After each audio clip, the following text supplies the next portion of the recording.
Hello there, I'm Sean Greasley and welcome to volume 10 of our Visual Basic series tutorials. In this tutorial I will be discussing the functionality of while loops within Visual Basic. Okay then. The functionality of a while loop is that it's going to repeat a certain amount of data until a condition meets a condition where the while loop would terminate. So let's describe this in more detail. Okay. A while loop has a header like so, while, then you need condition is less than or more than a certain condition. So you could say while the user input is less than 5 or while 5 is less than the user input. And that is the general syntax of the while loop. Okay. In this example, we are going to accept an input of the user. This could be anything at all, but for this example, we'll say it is an integer.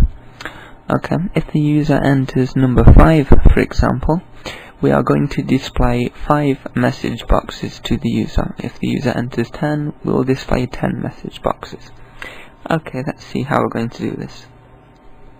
For a start, we need to accept user input. We'll use that in a text box called txt_user. So while something, we don't know what that something is yet, is less than txt_user, or less than or equal to, because it can equal that value also. Okay, the something here will have to be a variable.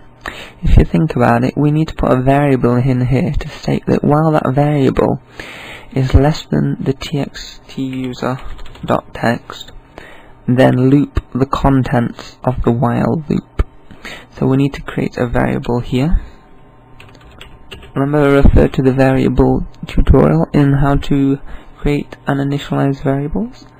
So we'll call it a temp var for temporary variable, and as type integer because it will store a number.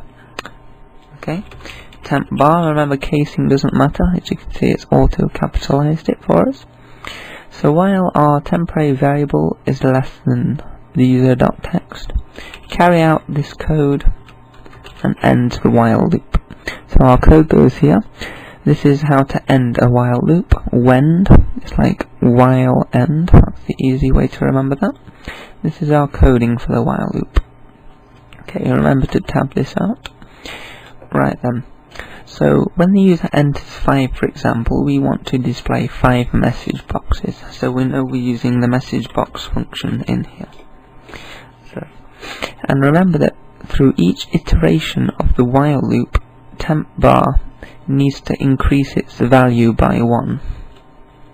So temp var equals temp var plus 1.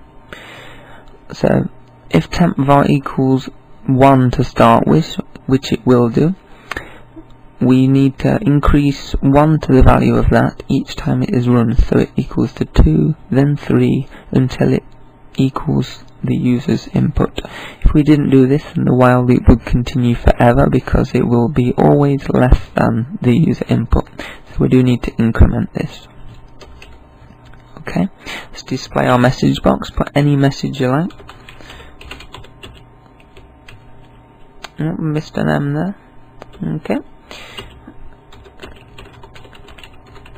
Okay. So what this is doing is every iteration of the while loop we're displaying a message box saying temp var message boxes. So it's going to say 1 message boxes, 2 message boxes until the user input is reached. Remember, this is a key point here. Because temp var has no value yet, it will not work. The while loop will crash because it's trying to say while blank is less than the text. We don't know what blank is, the computer doesn't know what blank is, so it will crash. So you need to initialize your variable as your starting value. So when we run the program and click this button here, it's going to define the variable. It will set it as 1, and while 1 is less than or equal to the user input, display the message boxes and increment the value, then end the while loop. Remember to save your work when using loops of such, just in case. So if we enter 7, it should display 7 message boxes. 1 message boxes. And as you can see, we've got a little error here. So let's try and iron out this error. Good job we saved the work because it has crashed. And there you go. I've put temp and not temp far. So let's play this. 2 message boxes, 3, 4, 5, 6, 7. I'd just like to make a little handy tip for you. If you do happen to crash during the functions of a while or for loop, you'll notice that this will disable because it will crash and you can't click on anything.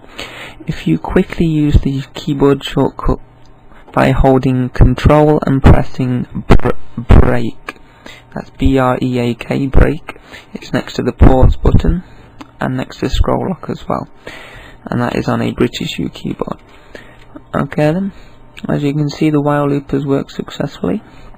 Let's test it with 2 message boxes, and there you go.